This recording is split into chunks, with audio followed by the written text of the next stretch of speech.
I was at your VR thing yesterday. It was the first time in my life I did this, so I went seasick. You went what? Seasick. Seasick. Yes. Yeah.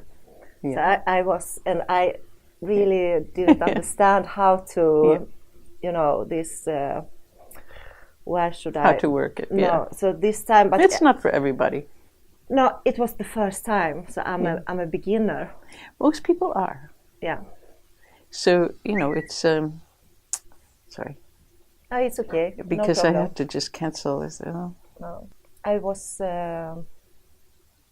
listening to your speech the other day at the Laurie Memorial, and I liked it very much. It was so beautiful. And you told the audience about 3 rules. And the first one was, do not be afraid of anyone. And that's why I want to ask you about your fears and how you handle them. Well, I think that it's important for people, to look at their own suffering and fear. And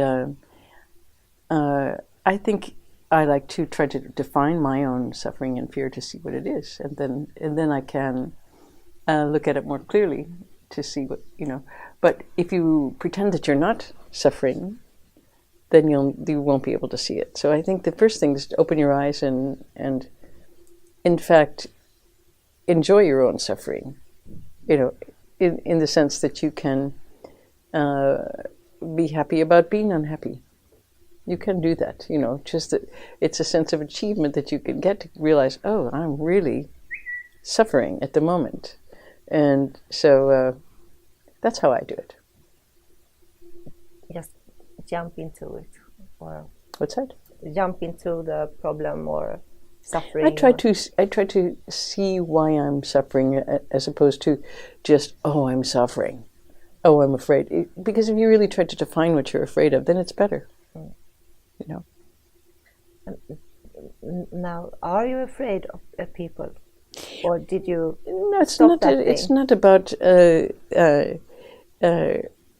me personally. I'm just trying to say, that's the best thing to do. Okay.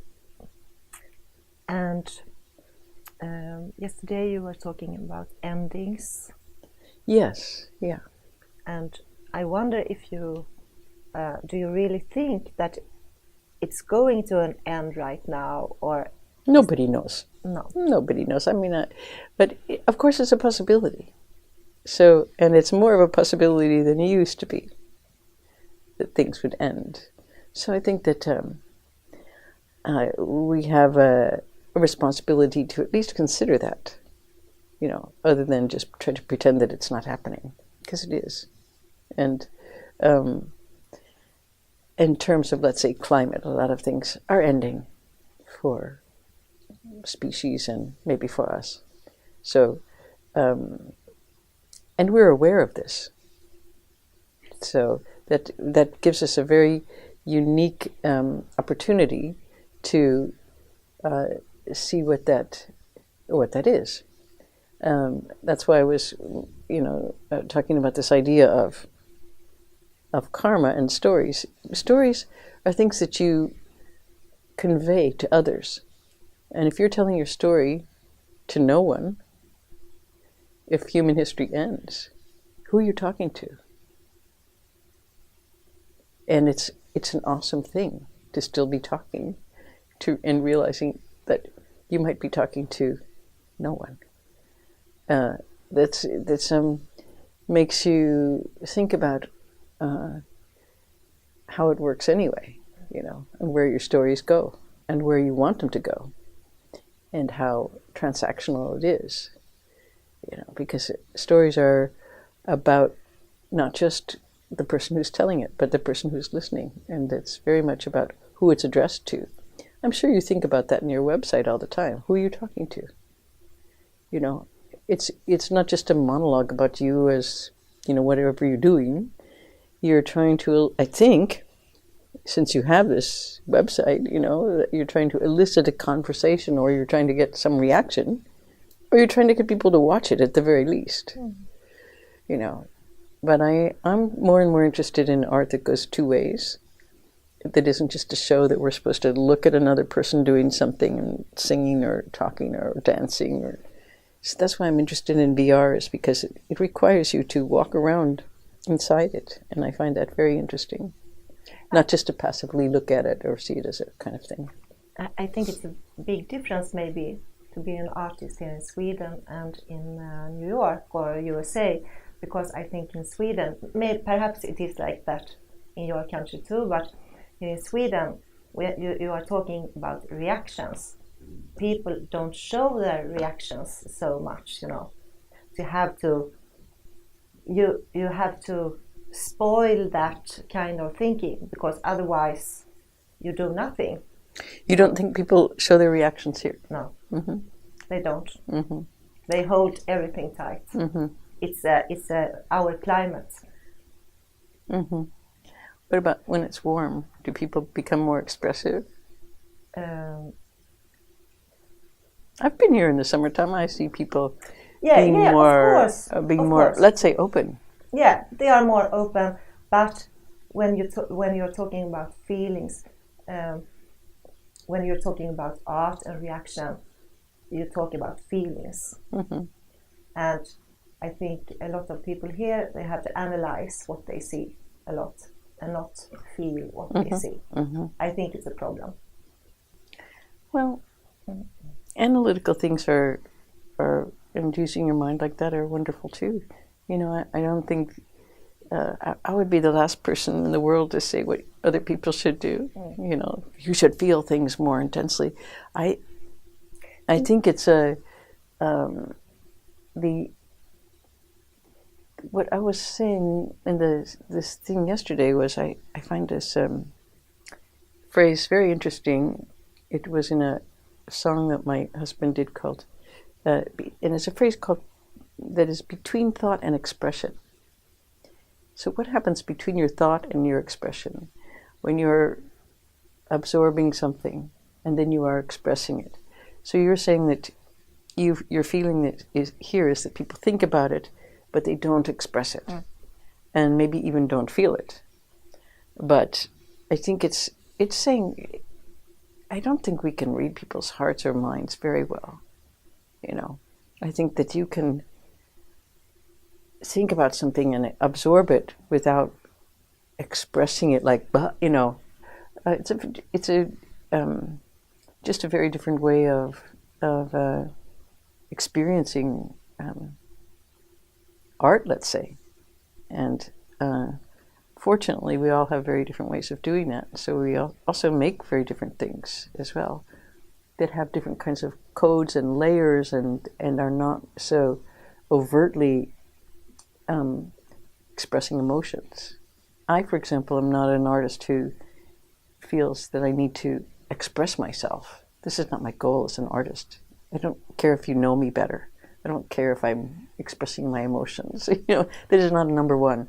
I like to look at things and go, whoa, what's that? And like yesterday I was saying, my goal is to be disembodied, not to be, to fall into a work of art so completely that I no longer have this identity or self.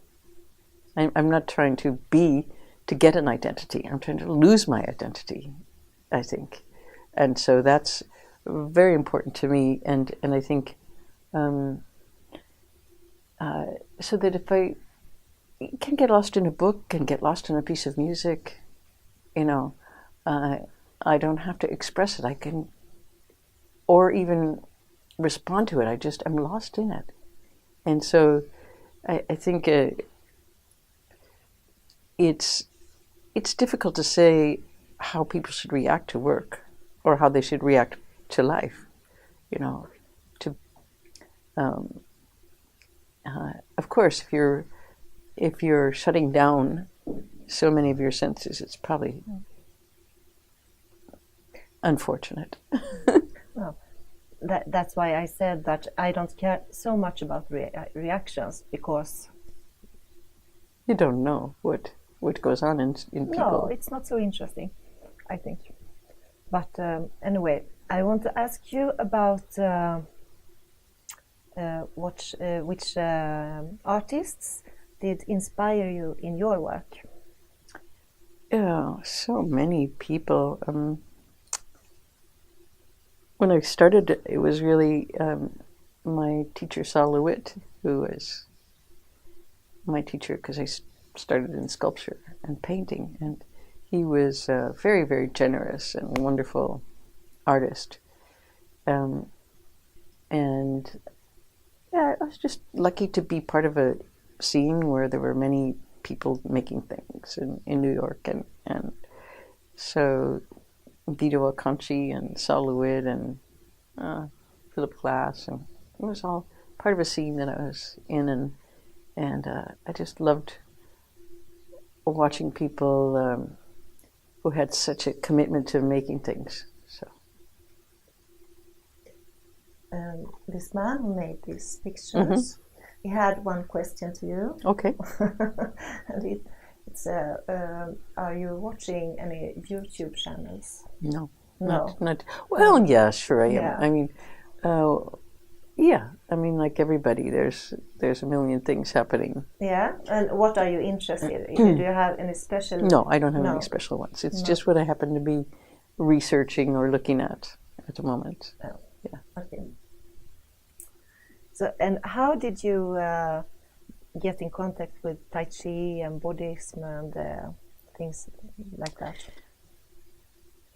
Well, I've been attempting to meditate since the 70s, so a long time.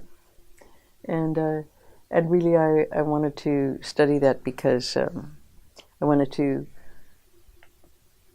to study the nature of mind. That's what my interest in is, and how